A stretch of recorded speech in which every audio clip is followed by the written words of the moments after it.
curious parent.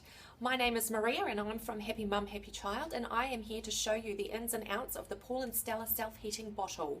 So join me on this wee video on how it all works. So the self-heating baby bottle by Paul Stella is absolutely perfect for those middle of the night feeds when you just do not have the brain capacity for it, when you're in zombie mode or mumby mode, whatever. When your brain doesn't function. In fact, husbands, partners, you guys can get in on this action too. So it basically makes you you can't avoid the situation. Perfect for outings during the day when you just don't want to worry about heating up your milk, or just when you're feeling like you're going insane, because as a parent, you're going to feel like that. So yeah, it's perfect for a whole raft of things. Okay, so this is the bottle here. This is the Paul Stella self-heating bottle. On the outside, it's got a capacity indicator, so you can hold 210 mils worth of liquid in here. On the outside is also a temperature gauge to show you how warm the liquid inside is getting.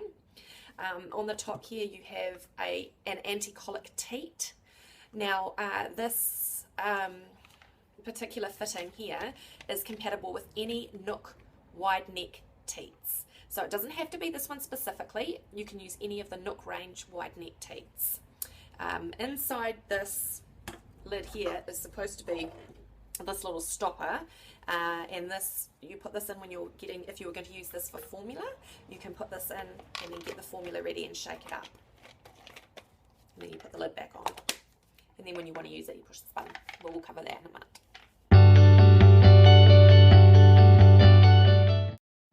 This bottle is perfect for any type of liquid that you want to warm up. You can use it for breast milk, you can use it for formula, you can use it for regular milk, you can use it for juice, you can use it for coffee.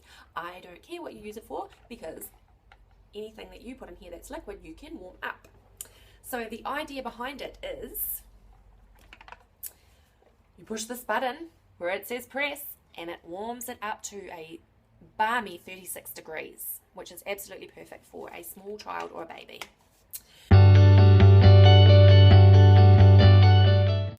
The way that this works is this coil at the moment, you can hear it. It's in a liquid form.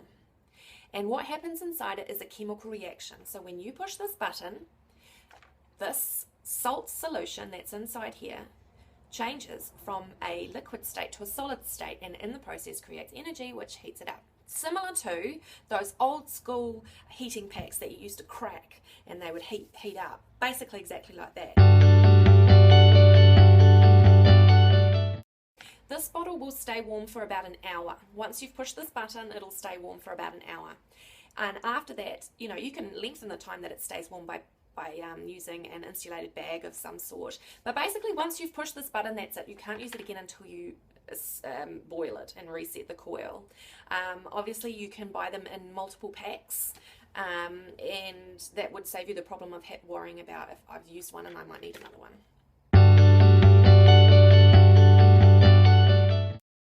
And the way that you reset it is you boil it. So you have to sterilize everything here anyway. So what you do is you take the bottom off. Don't sterilize that bit. Take this out, and at the moment it's liquid state, so you wouldn't need to sterilize it. You wouldn't need to boil it. But when you've pushed it, it goes to that solid state. You have to reset it. So you boil it for 20 minutes. It'll go back to that, and you're ready to go. What's inside it? I've covered this very, very briefly, but what's inside this is a special salt solution. So what you would use to preserve foods, basically. Now, you might ask yourself what happens if this ever was to leak. I can tell you that Paul and Stella have never had any instances of the bottle, the heating coil leaking at all. So if it was for some reason, and of course you're going to be thinking, but what happens if I'm the one? If it leaks, this salt solution is absolutely bitter. So I would imagine most parents like to try the liquid anyway before they give it to their child, just to make sure. So if you tried it, It's disgusting.